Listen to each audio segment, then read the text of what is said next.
신명기 17장입니다. 흠이나 악질이 있는 소와 양은 아무것도 내 하나님 여호와께 드리지 말지니 이는 내 하나님 여호와께 가증한 것이 됨이니라. 내 하나님 여호와께서 내게 주시는 어느 성 중에서든지 너희 가운데에 어떤 남자나 여자가 내 하나님 여호와의 목전에 악을 행하여 그 언약을 어기고 가서 다른 신들을 섬겨 그것에게 절하며 내가 명령하지 아니한 이를 성신에게 절한다 하자. 그것이 내게 알려짐으로 내가 듣거든 자세히 조사해 볼지니 만일 그 일과 말이 확실하여 이스라엘 중에 이런 가증한 일을 행함이 있으면 너는 그 악을 행한 남자나 여자를 내 성문에서 끌어내고 그 남자나 여자를 돌로 쳐 죽이되 죽일 자를 두 사람이나 세 사람의 증언으로 죽일 것이요 한 사람의 증언으로는 죽이지 말 것이며 이런 자를 죽이기 위하여는 증인이 먼저 그에게 손을 댄 후에 무백성이 손을 댈지니라. 너는 이와 같이 하여 너희 중에서 악을 제할지니라. 우상 숭배를 하거나 다른 일월 성신에게 절을 하거나 이런 자들은 남녀를 막론하고 다 돌로 쳐서 죽이라는 것입니다. 죽일 때에 증인을 세우는데 한 사람의 증언을 하지 말고 두세 사람의 그런 증언을 듣고 그런 죽이되 증인이 먼저 돌로 쳐서 손을 대고 나머지는 백성이 손을 대서 이렇게 돌을 던져서 죽이라는 것입니다. 8절입니다. 내 성중에서 서로 피를 흘렸거나 다투었거나 구타하였거나 서로 간에 고소하여 내가 판결하기 어려운 일이 생기거든 너는 일어나 내 하나님 여호와께서 택하실 곳으로 올라가서 레위 사람 제사장과 당시 재판장에게 나아가서 물으라. 그리하면 그들이 어떻게 판결할지를 내게 가르치리니 여호와께서 택하신 곳에서 그들이 내게 보이는 판결의 뜻대로 내가 행하되 그들이 내게 가르치는 대로 삼가 행할 것이니 곧 그들이 내게 가르치는 율법의 뜻대로 그들이 내게 말하는 판결대로 행할 것이요 그들이 내게 보이는 판결을 어겨 좌로나 우로나 치우치지 말 것이니라. 사람이 만일 무법하게 행하고 내 하나님 여호와 앞에 서서 섬기는 제사장이나 재판장에게 듣지 아니하거든 그 사람을 죽여 이스라엘 중에서 악을 제하여 버리라. 그리하면 온 백성이 듣고 두려워하여 다시는 무법하게 행하지 아니하리라. 이제 법을 어겼는데 그런 재판장이나 제사장의 말을 듣지 않을 때에도 그들을 죽여서 이스라엘에서 악을 제하라는 것입니다.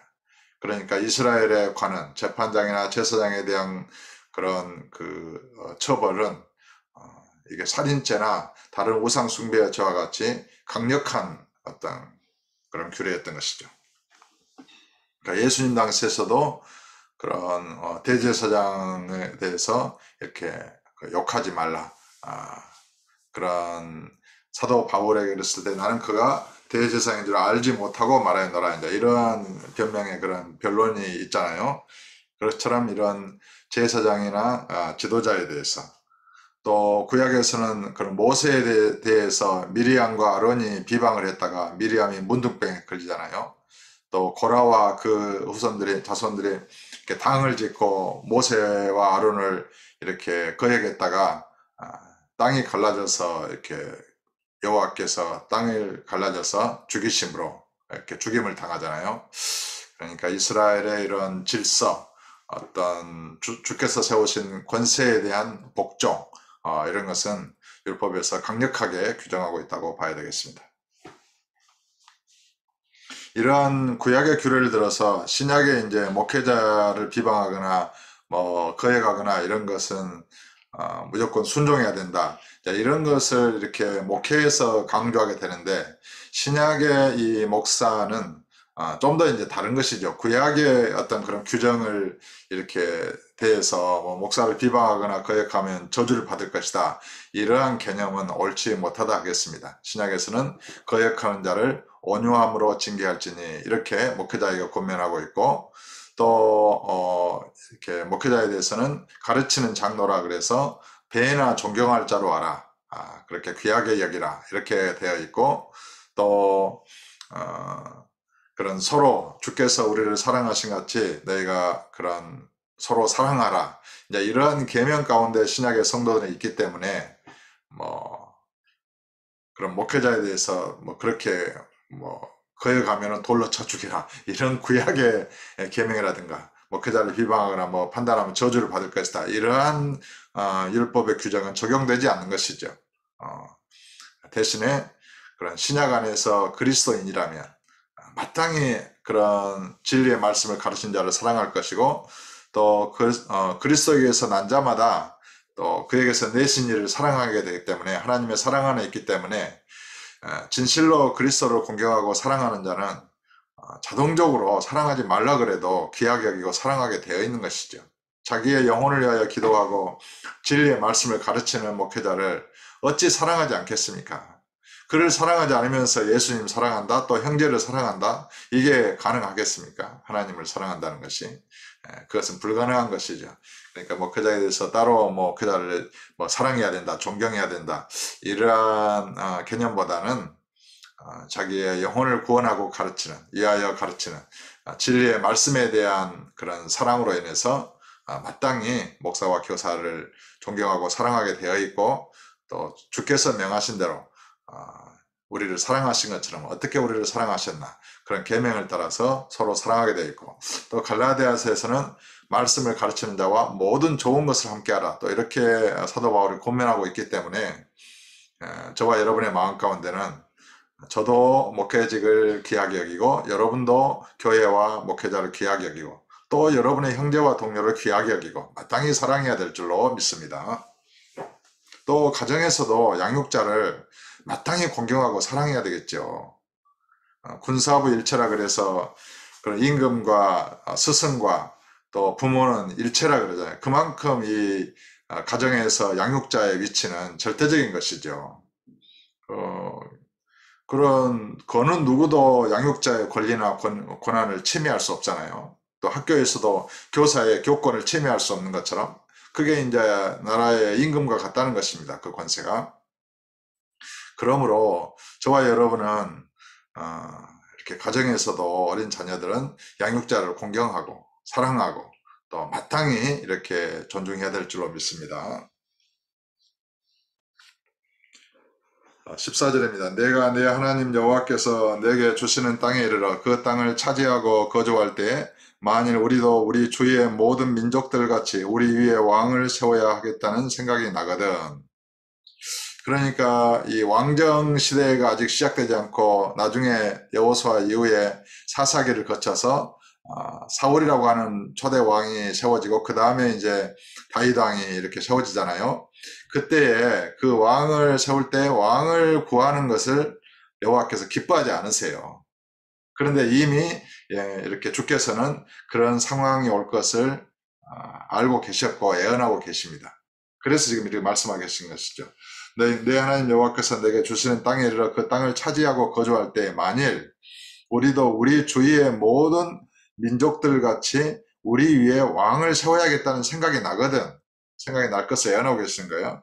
반드시 내 하나님 여호와께서 택하신 자를 내 위에 왕으로 세울 것이며, 내 위에 왕을 세우려면 내 형제 중에서 한 사람을 할 것이요 내 형제 아닌 타국인을 내 위에 세우지 말 것이며, 그는 병마를 많이 두지 말 것이요 병마를 많이 얻으려고 그 백성을 애굽으로 돌아가게 하지 말 것이니 이는 여호와께서 너희에게 이르시기를 너희가 이후에는 그 길로 다시 돌아가지 말 것이라 하였음이며, 그에게 아내를 많이 두어 그의 마음이 미혹되게 하지 말 것이며 자기를 위하여 은금을 많이 쌓지 말 것이니라.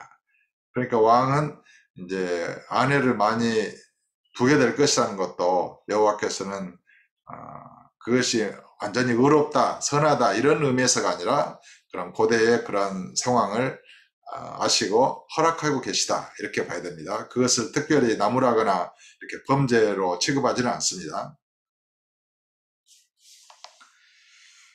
그 다음에 17절에 그에게 아내를 많이 두지 말라는 것이죠, 왕에게. 18절에 그가 왕 위에 오르거든 이 율법서의 등사본을 레위 사람 제사장 앞에서 책에 기록하여 평생에 자기 옆에 두고 읽어 그의 하나님 여호와 경외하기를 배우며 이 율법의 모든 말과 이 규례를 지켜 행할 것이라.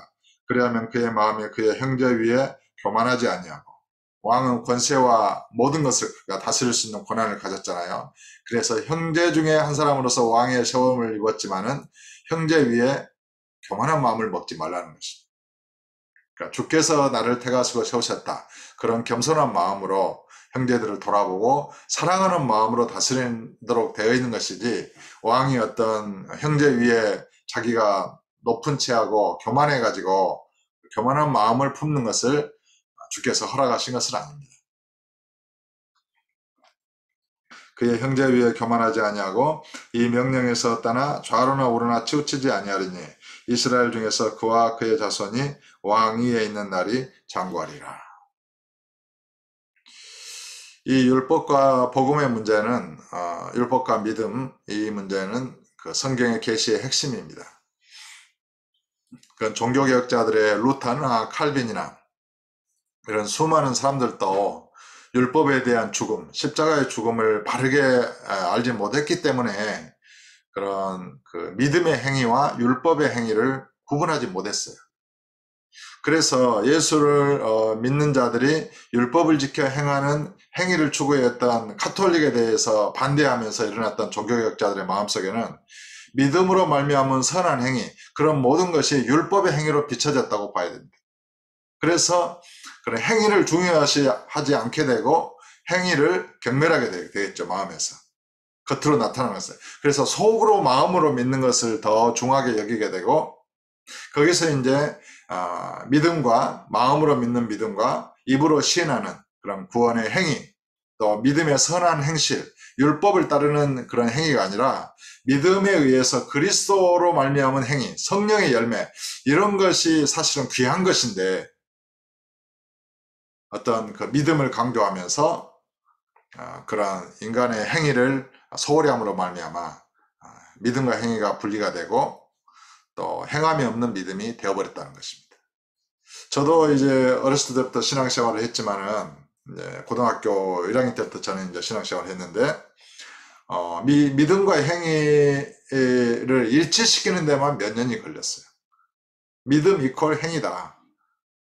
목사가 되고 난 이후에도 믿음 안에 행함이 가득하고 행함 안에 믿음이 있다.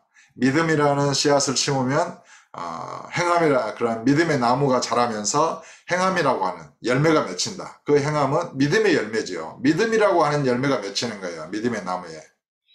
그 믿음의 열매가 믿음의 행위인 것이죠. 그래서 믿음이라는 열매를 따다가 다시 심으면 믿음이라는 나무가 되고 다시 믿음의 행위, 열매가 맺죠. 그래서 믿음 안에 행함이 가득하고 충만해 있고 행함 안에 믿음이 있고 믿음과 행함은 하나다.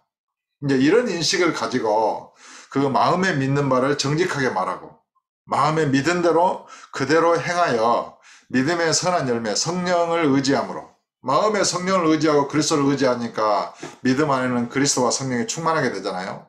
그래서 믿음으로 행한다는 것은 성령으로 행하고 그리스도로 행하는 거예요. 그러면 그 열매, 행함이 믿음의 열매가 되고 그리스도의 열매, 빛의 의의 열매가 맺히게 되고 성령의 열매, 사랑과 희락과 화평과 오래 참음의 그런 아름다운 열매들이 맺히게 되는 것입니다. 그러니까 이것을 그렇게 어려워했어요. 믿음과 행위가 분리됨으로 말미암아. 그것은 율법에 대한 죽음을 믿지 못한 데서 오는 그런 오류였다는 것입니다. 율법에 대한 죽음을 믿어야만 믿는 자의 행위 속에 율법의 행위가 포함되지 않게 됩니다. 그리고 믿음의 행위만 남게 되는 것이죠. 이런 것을 잘 이해하고 온전히 그런 예수를 믿은 자로서 율법에 대해 죽임을 당한 자로서 함께 장사되었고 또 주와 함께 부활하신 주님과 함께 일으킴을 받고 하늘에 올려지고 앉혀진 자로서 그리고 주님으로부터 성령과 함께 영으로 보냄을 받은 자로서 거룩한 영으로서 오늘도 성령을 따라 행하고 성령으로 행하고 성령의 아름다운 열매를 맺는 그런 복된 삶이 되시기를 예수 이름으로 축복합니다.